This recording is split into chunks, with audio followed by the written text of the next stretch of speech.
जय गुरुदेव।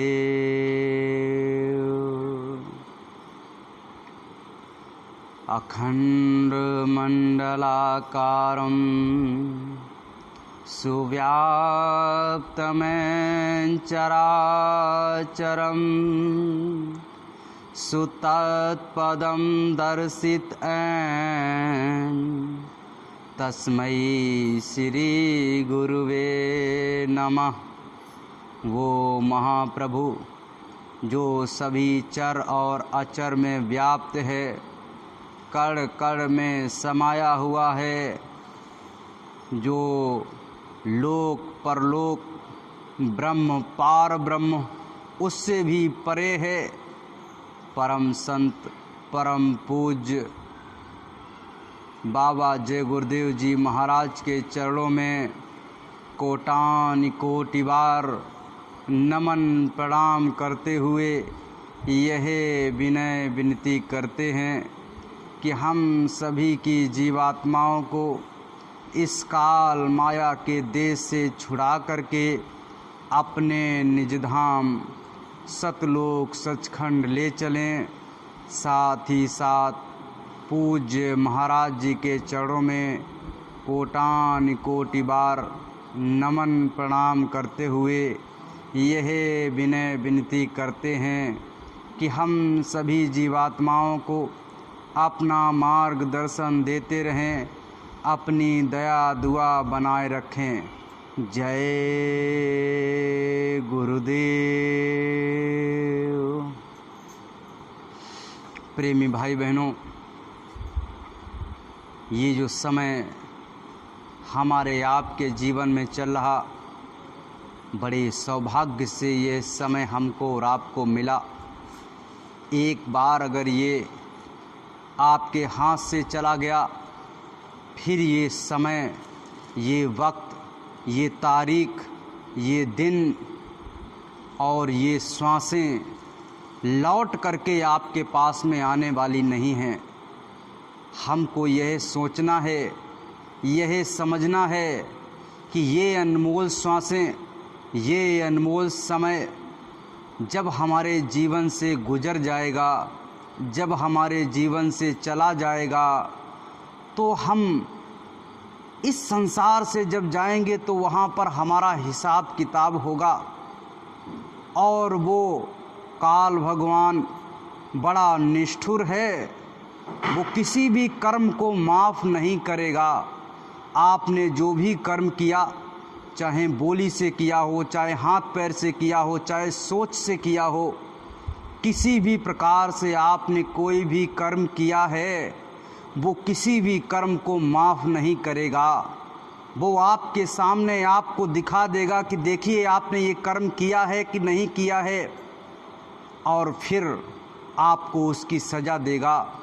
प्रेमी भाई बहनों, हमको और आपको प्रतिदिन वर्तमान में जीते हुए इस बात को सोच अपने अंतर में ध्यान में रख कर के एक एक पल को जीना है, एक एक मिनट को जीना है कि इस समय हम जो जीवन अपना जी रहे हैं, इस समय हम जो कार्य कर रहे हैं, जो सोच रहे हैं, जो बोल रहे हैं, ये हमारी जीवात्मा के लिए कल्याणकारी है या हमारी जीवात्मा के लिए हानिकारक है।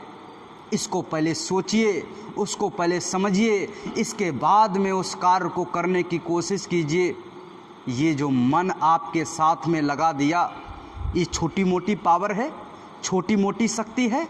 हमको और आपको ये लगता है कि हम और आप बिल्कुल सही रास्ते पे चल रहे, लेकिन मन ने किस वक्त किस क्षण आपको उस रास्ते से नीचे गिरा दिया, आपको पता भी नहीं चलेगा। आपको ऐसा लगेगा हम तो उसी रास्ते पे चल रहे, हम तो संत मत के ही रास्ते पे चल रहे, लेकिन किस पल किस क्षण आपको नीचे गिरा देगा। क्यों? क्योंकि आप जीतने की जिद में आ जाएंगे, आप अपने आप को ऊपर उठाने की जिद में आ जाएंगे, आप अपने मान और जो है सम्मान के जिद में आ जाएंगे। और जैसे ही आप जिद में आए, वैसे ही आपका पतन शुरू हो गया। गुरु महाराज ने एक बार आपके घट रामायण में लिखा हुआ है कि जो पांडव थे, पांडवों को पहले दुख मिला, पहले दिक्कत उनको मिली, पहले उनको लाक्षागृह में जो है वो दिया गया, फिर वनवास दे दिया गया, फिर उनकी पत्नी को जो है सभा में घसीट करके लाया गया, बड़े दुख दर्द उनको मिले, ठीक है। लेकिन जब राज्य की बात आई, मान सम्मान की बात आई, राज्य को जीतने की बात आई, तो उनको ये लग रहा था कि हम धर्म की ओर से लड़ना प्रारंभ कर रहे हैं, हम धर्म की ओर से लड़ रहे हैं, क्योंकि हमने तो कुछ गलत किया ही नहीं। हमें ऐसा अपने जीवन में लगता है कि हमने आज तक अपने जीवन में कुछ गलत किया ही नहीं। पांडवों के मन, हर व्यक्ति के पास में मन लगा हुआ है, तो पांडवों के पास में भी मन लगा हुआ था, और उनका मन क्या सोच रहा था, हमने तो कुछ कभी गलत किया ही नहीं। गलत किसने किया? गलत सिर्फ और सिर्फ दुर्योधन ने किया, और सज़ा किसको मिलेगी? दुर्योधन को मिलेगी। इसी सोच में वो कार्य को करते चले गए, इसी सोच में जो है वो बहते चले गए, और उन्हें लग रहा था कि हम जो लड़ाई लड़ रहे हैं, हम जिस तरफ से अपने कदम बढ़ा रहे हैं, ये धर्म की तरफ कदम बढ़ा रहे हैं। लेकिन कदम दर कदम जैसे जैसे उन्होंने बढ़ाना प्रारंभ किया, वैसे वैसे जब जीत की हवस व्यक्ति को सताने लगती है, अपने मान सम्मान की हवस व्यक्ति को सताने लगती है, तो वो जो है कुछ भी करने के लिए तैयार हो जाता है। देखिए पांडवों ने क्या क्या नहीं किया। रात में जो युद्ध होता है, उस युद्ध में वो मानव युद्ध होता था। पहले का युद्ध ऐसा नहीं होता था कि लोग बगल में छुरी लेकर के घूमते थे। दिन में सूर्य की किरण जैसे ही निकलती थी तो दोनों तरफ से शंख बजाए जाते थे, और एक दूसरे को सावधान किया जाता था कि देखिए हम लड़ने के लिए सजग हैं, हम लड़ने के लिए तैयार हैं। और इसके बाद में लड़ाई शुरू होती थी। धनुषधारी धनुषधारी से लड़ता था, गदाधारी गदाधारी से लड़ता था, तलवार वाला तलवार वाले से लड़ता था, कुश्ती वाला कुश्ती वाले से लड़ता था। ऐसा नहीं था कि कोई जो है एक दूसरे से ऐसे ही लड़ना प्रारंभ कर दे। बड़े कायदे की लड़ाई की जाती थी।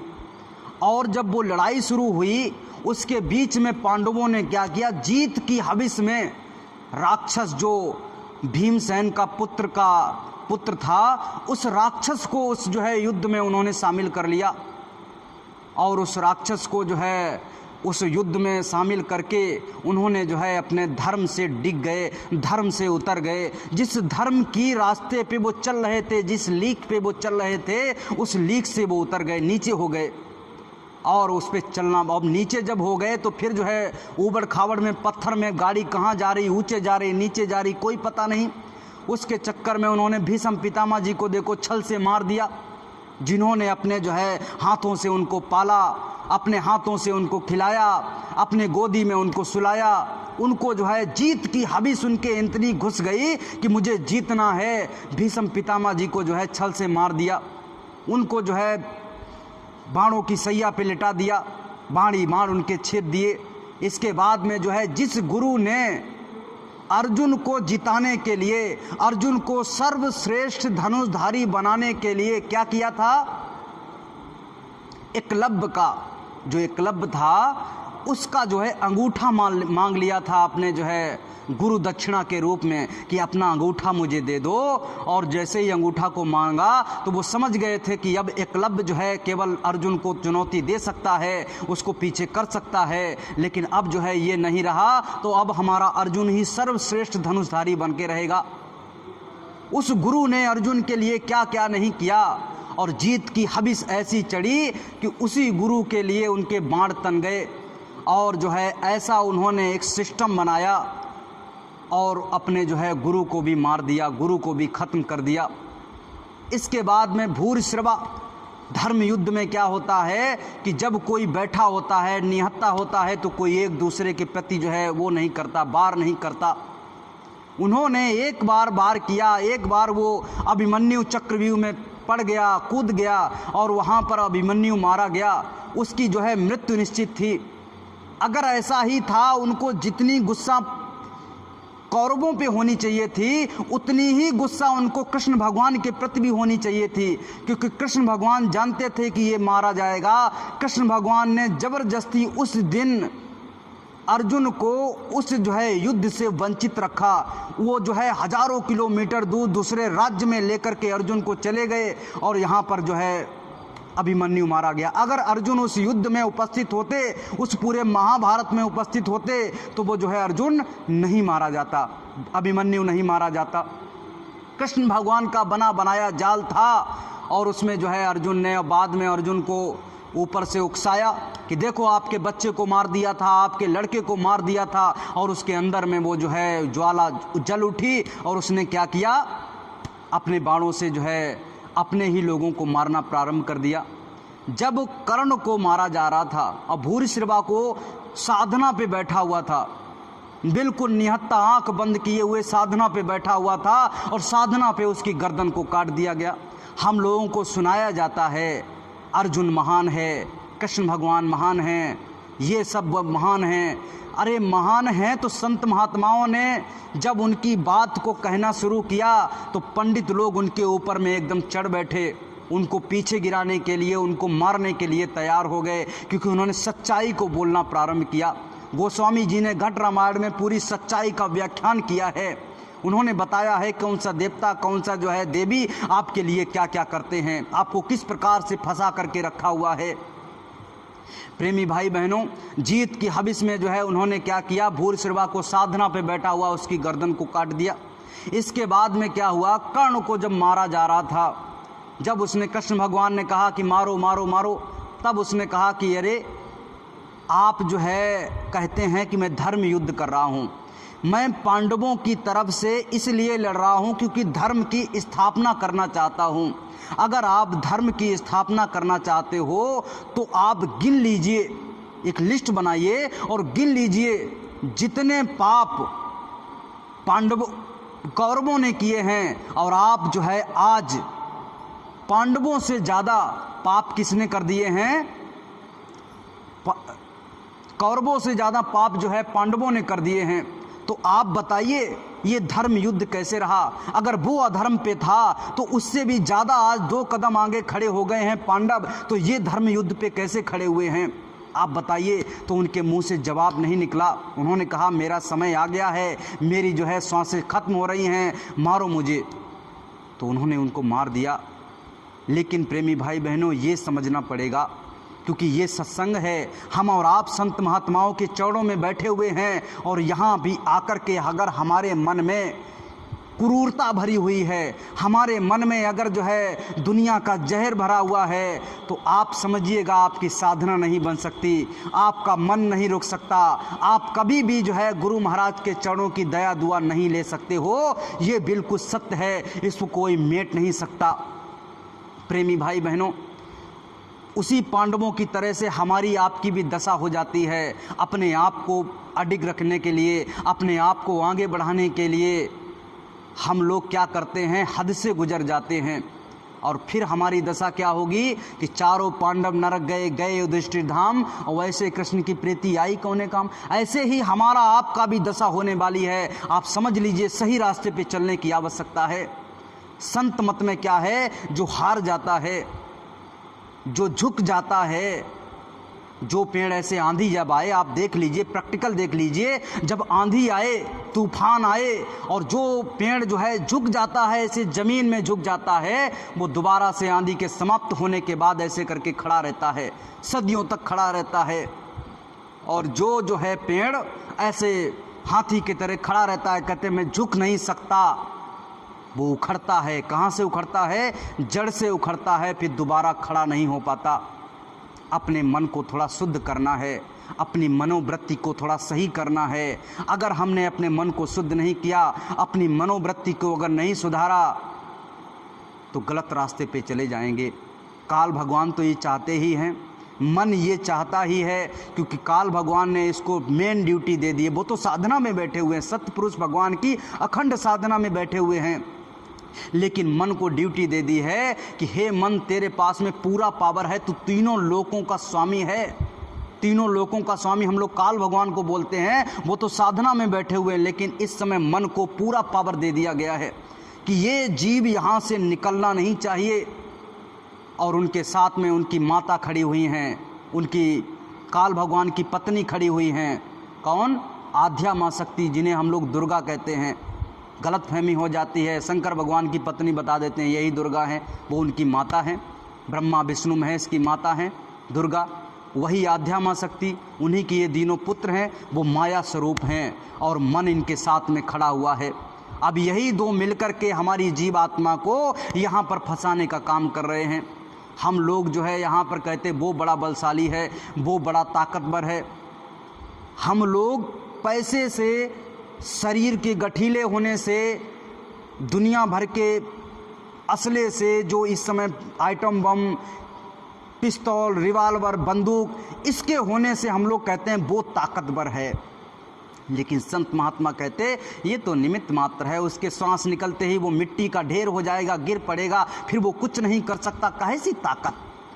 असली ताकत किसके पास में होती है? उन्होंने बताया, वीर वीर सब कोई कहे, वीर न जाने कोई, और जो खुद को जीत ले, वीर कहाए सोए। उन्होंने कहा हम लोग कितने वीर है, वो ताकतवर, वो ऐसा है, वो वैसा है, लेकिन असली वीर कौन है? जिसने खुद को जीत लिया। और जो खुद को जीत लेता है उसे झुकना आ जाता है, उसे अपने आप को जीना आ जाता है कि संसार में जीना कैसे है, कर्मों के आवरण से बचना कैसे है। जब हम लोग भागते हैं, कहीं जाते हैं, कोई दरवाज़ा अगर ऐसे है, छोटा दरवाज़ा है तो झुक कर के निकल जाते हैं, लेकिन कोई ऐसे भागता हुआ जा रहा, वो कह रहा मैं झुकूंगा नहीं तो दरवाज़ा सब मत्थे पे लगेगा, आपका सर फूट जाएगा, फिर दर्द भी होगा, तकलीफ भी होगा, रोओगे गाओगे, लेकिन निकल तभी पाओगे जब झुकोगे। गुरु महाराज ने कहा अपने जो घर जाने का रास्ता है वो कितना छोटा है मालूम है?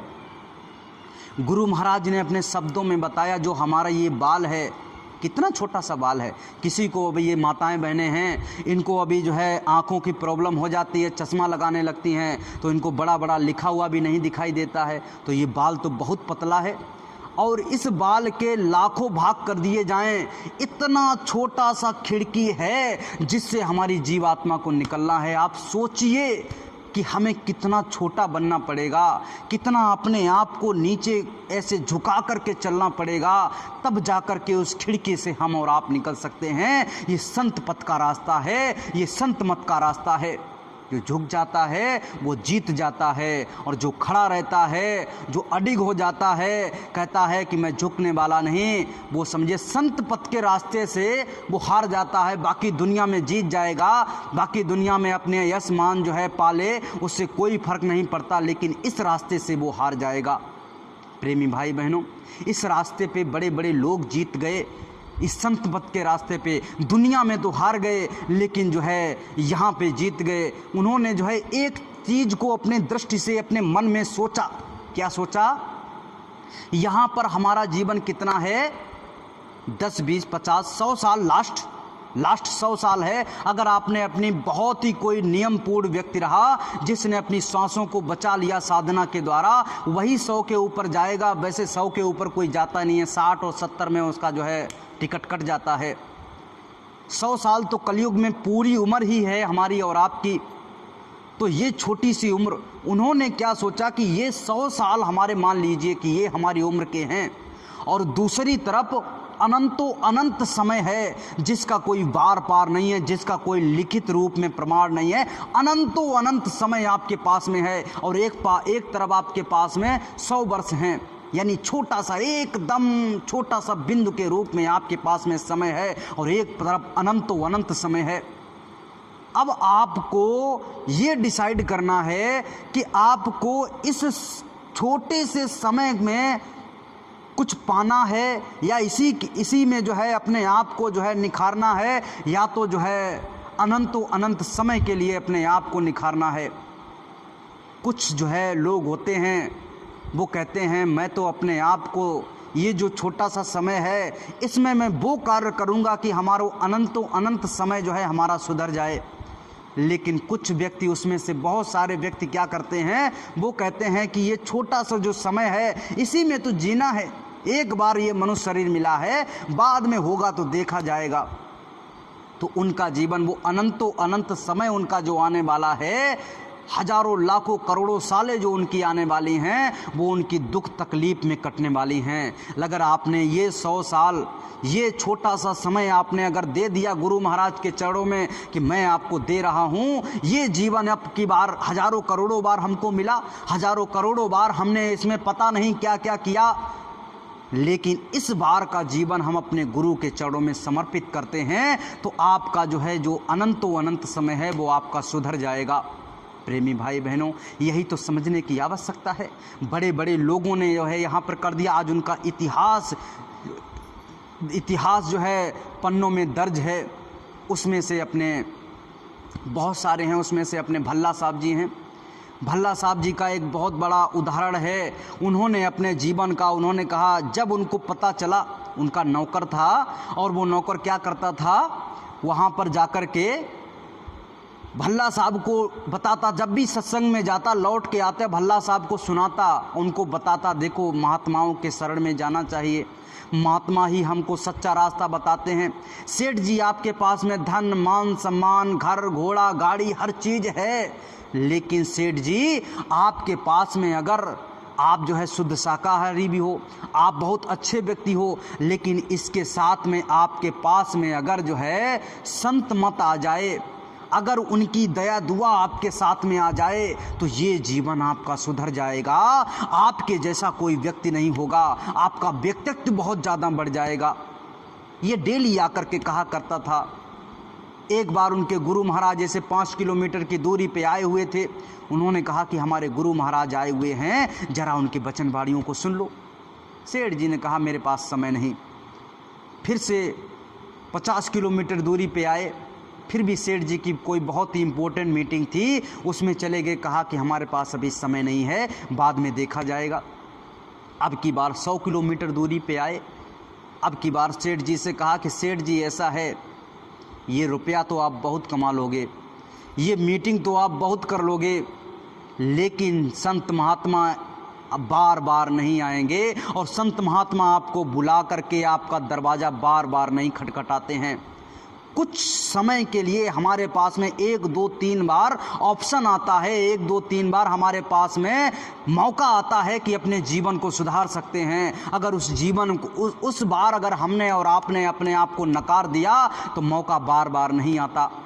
आपके दरवाजे को खटखटा रहा है, चलिए, और चल कर के अब की बार 100 किलोमीटर आए हैं, और अब की बार हो सके तो पता नहीं 1000 किलोमीटर या अब की बार मिले ही ना आपको। इस बार आपके पास मौका है, उनसे नाम दान ले लीजिए, उनकी कम से कम बात को तो सुनिए कि ये जीवन है क्या। उन्होंने कहा, बात तो आप बिल्कुल सही कह रहे हो। उनके भी बात समझ में आ गई। इसीलिए तो गुरु महाराज ने कहा, शुद्ध शाकाहारी रहना है, शुद्ध शाकाहारी खान पान करना है। क्यों? शुद्ध शाकाहारी खान पान करोगे तो सही बात जब बताई जाएगी तो जल्दी समझ में आ जाएगी, और अशुद्ध खान पान करोगे तो कितना भी समझाया जाए, रात को कहेंगे कि भैया ऐसा है, बिना क्वार्टर के नींद नहीं आती, क्या करें। अगर आप जो है सही संतुलन में हो, शुद्ध शाकाहारी हो, भोजन करके लेटोगे, तो एक बार सोचोगे ज़रूर कि वो जो फलाना व्यक्ति कह रहा था कि संत महात्माओं की बात को मानना चाहिए, वो फलाना व्यक्ति कह रहा था ये श्वासें अनमोल हैं, वो फलाना व्यक्ति कह रहा था कि ये जीवन जो है आपका, अगर जब इसको छोड़ करके जाओगे तो वहाँ पर क्या लेकर के जाओगे, वो फलाना व्यक्ति कह रहा था कि ये जीवन में आपने जो जोड़ जोड़ के रखा है सब यहीं पर छूट जाएगा। आपके दादे परदादे रिश्ते नातेदार सब जो है छोड़ करके चले गए, तो आप भी छोड़ करके चले जाओगे। जब आप सोचोगे कि वास्तविक सही कह रहा था या गलत कह रहा था, आप वहाँ तक अपना दिमाग जब लेकर के जाओगे तो आप देखोगे, हाँ हाँ हमारे दादाजी चले गए, वास्तविक रूप में कुछ लेकर नहीं गए, हमारे जो है परदादा जी चले गए, कुछ लेकर के नहीं चले गए, मोहल्ले के जो है लोग चले गए, कुछ लेकर के नहीं गए, रिश्तेदार यहाँ से चले गए, शरीर को छोड़ कर चले गए, कुछ लेकर के नहीं गए। मुझे लग रहा है जय गुरुदेव वाले ये जो है सही कहते हैं कि यहाँ से कुछ लेकर के नहीं जाओगे, तो इनकी बात को सुना क्यों ना जाए। इनकी बात कहाँ सुनाई जाती है? मथुरा और खितौरा आश्रम में। चलो चलो इनकी बात को सुनते हैं।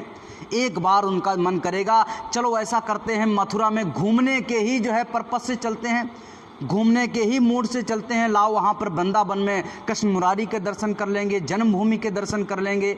वहाँ पर बगल में जो है आपके जो मंदिर बना हुआ है, मथुरा आश्रम का मंदिर है, उसके 1.5 किलोमीटर पीछे जो है ध्रुव टीला बना हुआ है। ध्रुव जी की हम लोग बहुत कहानी सुनते हैं। वहाँ पर ध्रुव जी ने आकर के कहाँ अयोध्या से आकर के और कहाँ वहाँ पर मथुरा में जंगल में आकर के उन्होंने तप किया, जप किया, साधना किया। उनका मंदिर बना हुआ है 1-1.5 किलोमीटर पीछे, जहाँ सत्संग स्थल है उसके पीछे। वहां पर जाकर के उनके जरा दर्शन कर लेंगे। वहीं से थोड़ा 10 कदम जैसे ही बढ़ोगे अनसुईया का झूला पड़ा हुआ है। हम लोग अनसुईया माता की बात करते हैं कि अनसुईया माता ऐसी थी, उन्होंने जो है ब्रह्मा विष्णु महेश को जो है छोटे छोटे बालक बना करके पलने में झुला दिया था। अब बताइए, ऐसे ऐसे वहाँ पर तीर्थ स्थान हैं। अगर जो है गुरु महाराज की बात समझ में न आई, जय गुरुदेव वालों की अगर बात समझ में ना आई, तो चलो चलो वहीं पर घूम लेंगे, उसी से संतुष्टि हो जाएगी, हमारा किराया वसूल हो जाएगा। यही सोच करके बहुत सारे लोग पहुँच जाते हैं। लेकिन जब वहाँ पर सत्संग मिलता है, जब वहाँ पर उनको बात बताई जाती है, जब वहाँ पर वो आसपास के सत्संगियों को देखते हैं, सुनते हैं, समझते हैं, वहाँ पर भंडारे में जाकर के देखते हैं, वो तो अपनी 2000-5000 की साड़ी ले ली तो ऐसा लगता है कि हमने जग जीत लिया। लाख लाख रुपए की साड़ी पहन करके लेडीजें आती हैं और वहाँ पर ऐसे ही धरती में बैठ गई, घिसल रही, और वो जो है अपनी धोती से क्या करती हैं, जो थालियाँ हम लोग जो है खा करके रखते हैं उसको धो करके और अपनी धोती के पल्लू से उसको साफ साफ करके रखती हैं।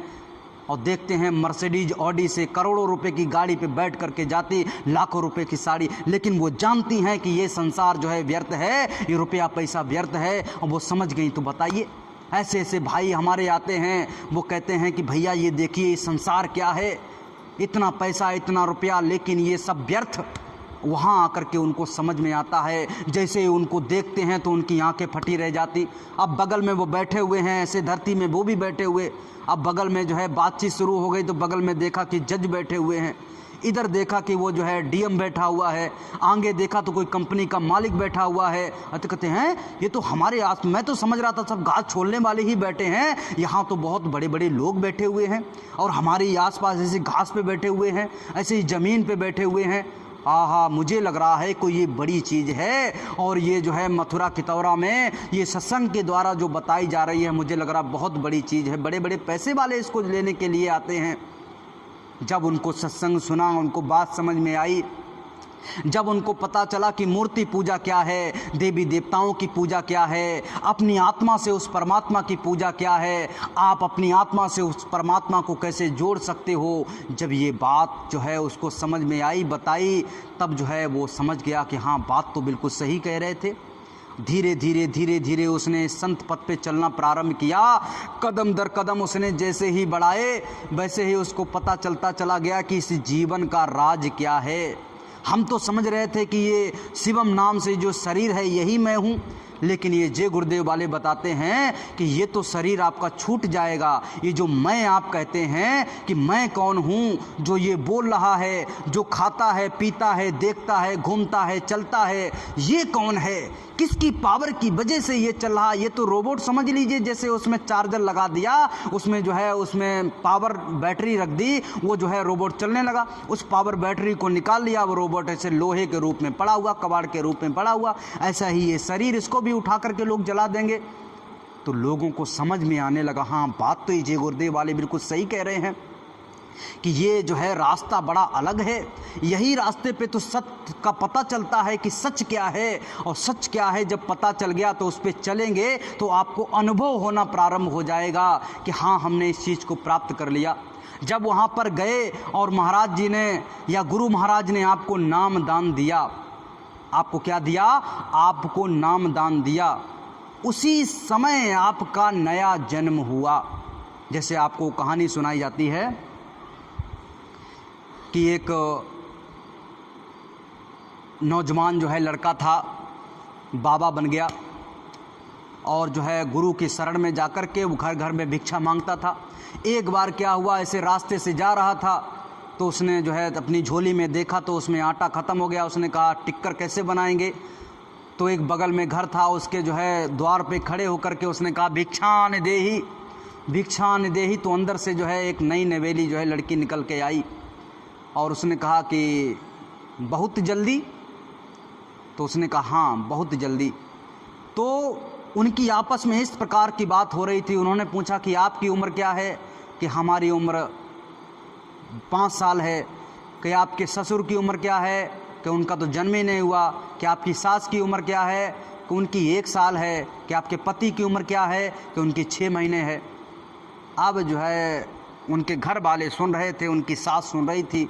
उसने कहा ये तो बिल्कुल पगला गई है, कह रही है मेरी उम्र 5 साल, इसकी उम्र साहब हमारे ससुर का जन्म ही नहीं हुआ, और जो है हमारे जो है पति की उम्र 6 महीने और जो है माँ की उम्र जो है 1 साल। तो कैसे, ये क्या है?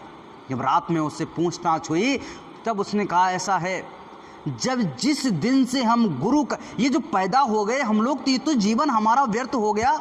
अगर हम 20 साल के हो गए, हमने नामदान नहीं लिया है, किसी गुरु की शरण में हम और आप नहीं गए हैं, तो ये 20 साल आपका व्यर्थ हो गया, ख़त्म हो गया। आपको अगर जो है 60 साल की उम्र की ये आपको जो है उम्र मिली है, तो उसमें से 20 साल आपके कम हो गए, कितने रह गए? 40 साल रह गए। तो आपको जो है मन में ये विचार करना चाहिए, 20 साल तो हमारे व्यर्थ हो गए, ख़त्म हो गए। तो उसने बताया कि देखो ऐसा है, जिस दिन से हम गुरु करते हैं उसी दिन से हमको पता चलता है हमारा नया जन्म होता है। वहाँ पर जो है रजिस्टर जो है उसमें लिख जाता है आज इसका जो है जन्म हुआ, आज से जो ये जीवन जिएगा वो इसका जीवन की सांसें इसकी सार्थक होंगी। अभी तक तो केवल निरर्थक जा रही थी, ऐसे ही पानी में बही जा रही थी।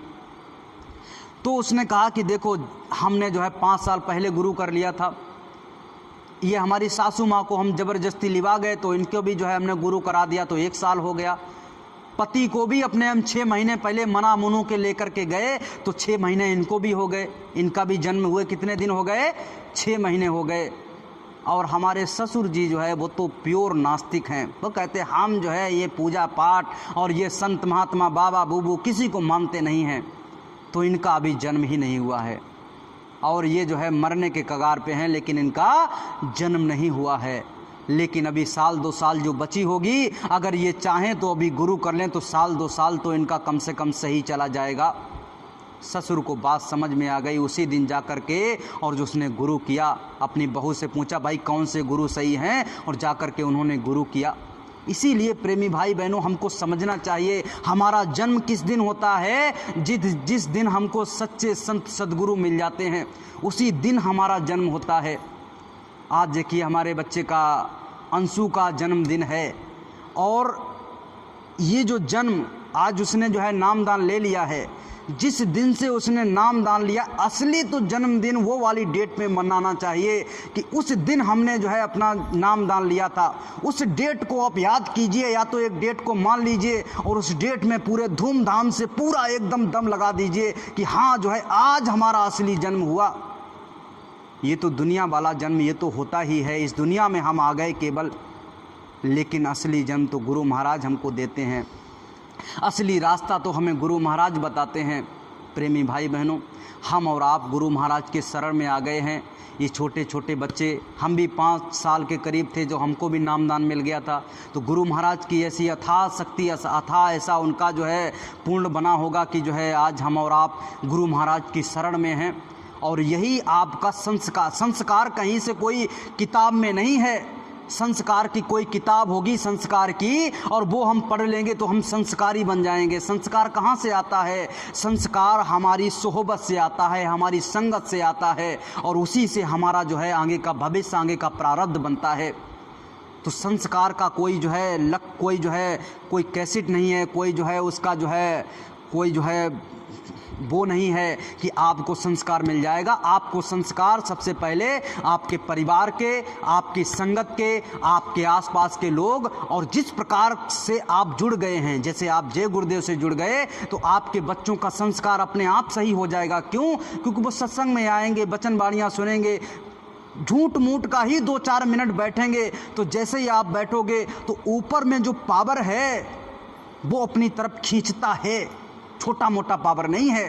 वो अपनी तरफ खींचेगा तो ये धीरे धीरे धीरे धीरे अपने आप खींच जाएंगे उसकी तरफ में। 2 मिनट, कभी 4 मिनट, कभी 6 मिनट, कभी 10 मिनट, कभी 20 मिनट, कभी 1 घंटा, ऐसे करके आपका समय अपने आप बढ़ता चला जाएगा। वो पावर आपको खींचती है, आपको ऐसा लगेगा अभी 1 मिनट बैठोगे तो ऐसा लगता है 1 घंटा बैठ चुके, हमारे हाथ पैर जो है काम नहीं कर रहे। फिर वही 1 मिनट 2 मिनट में कन्वर्ट हो जाएगा, वो शक्ति खींचेगी अपनी तरफ आपको। फिर आपको वो 1-1 घंटे भी हो जाएगा, फिर भी आप कहोगे अभी तो 2 मिनट हुए हैं, अभी तो हमारा मन नहीं भरा है, अभी तो पूरा जो है बैठ नहीं पाए, अभी और बैठना है। ये क्या है? ऊपर की शक्ति आपको खींचती है। इसीलिए प्रेमी भाई बहनों, गुरु महाराज ने जो रास्ता बता दिया है वो सच्चा रास्ता है। इस सच्चे रास्ते पे चल कर के हमको और आपको अपनी जीव आत्मा का कल्याण करवाना है और हमको और आपको अपने जीवन में गुरु महाराज के बताए हुए वचनों पे चलना है। आपको जिस दिन नामदान मिल गया है, आपका जन्म उस दिन हो गया है, आप मान लीजिए आज इस बच्चे का जन्मदिन है, लेकिन ये संत महात्माओं की शरण में आ गया है तो समझ लीजिए इसका जीवन जो है उद्धार हो जाएगा, इसका जीवन पार हो जाएगा और इसको कोई भी रोक नहीं सकता। क्यों? क्योंकि संत महात्माओं ने पकड़ लिया है। संत और महात्मा यानी अच्छे लोग जब पकड़ लेते हैं तो आप भागोगे तो आपको पकड़ करके लाएंगे कि आप जा कहाँ रहे हो, आपको तो यहाँ पर आना है। बहुत बड़े दयालु हैं, ऐसे संत महात्मा के शरण में हम और आप आगे बड़े सौभाग्यशाली हैं। परम संत बाबा जय गुरुदेव जी महाराज ने हमको सच्चा रास्ता बता दिया है कि इस रास्ते पे चल करके अपनी जीवात्मा का कल्याण करवा सकते हो। प्रेमी भाई बहनों, अब हम अपनी बाड़ी को विराम देंगे क्योंकि अब जो है समय हो गया है। अगर कहने सुनने में कोई अनुचित शब्द निकल गया हो तो उसको माफ़ कर दीजिएगा। अब सामूहिक आरती होगी। इन सभी वचनवाणियों को अपने जीवन में धारण करके उन पर चलने की आवश्यकता है। अब सामूहिक आरती होगी। जय गुरुदेव,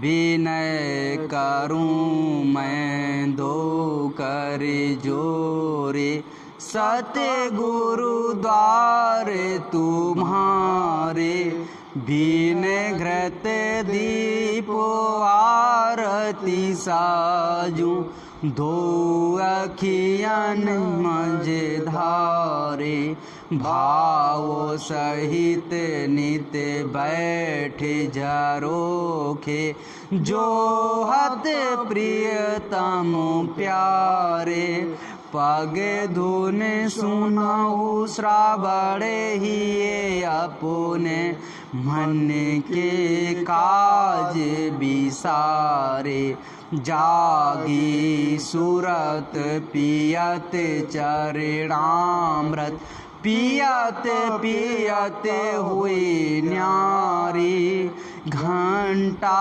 शंख मृदंग सारंगी, बांसी बीन सुनारी।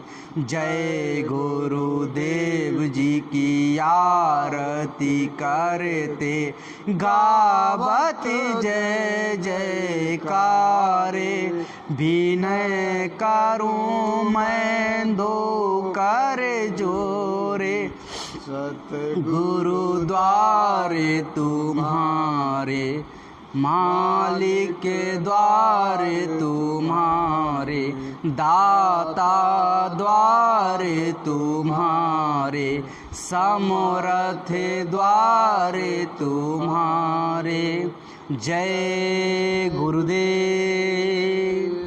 बाबा जय गुरुदेव जी महाराज का कहना है, शाकाहारी रहना है, क्या खाने से होगी भलाई, साग सब्जी दूध मलाई, अब भी संभल न पाओगे, फिर बाद में पछताओगे। पूज्य महाराज जी की प्रार्थना, हाथ जोड़कर विनय हमारी, हो जाए सब शाकाहारी। सभी प्रेमी भाई बहन शुद्ध शाकाहारी विचारों से भी होंगे और गुरु महाराज के चरणों में मत्था टेक करके अपने गुनाहों की माफ़ी मांग लेंगे।